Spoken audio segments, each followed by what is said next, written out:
Сүүсэн бүтээгдэхүүн боловсруулалт мэргэжлийн суралцагчдад онлайн мэдлэг олгохоос гадна давхар практик ур чадварыг олгодог.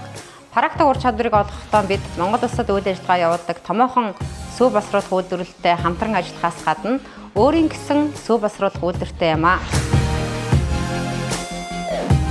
Энэхүү мэргэжлийг яагаад сонгосон бэ гэвэл Монголынхаа өв уламжлал болон сүүл цагаан эдэг, үе тэнгийн найз нөхөд болон бага болцор насны дүү нартай эрүүл мэндэд зохистойгоор хувь нэмрээ оруулах зорилготойгоор энэхүү мэргэжлийг сонгосон.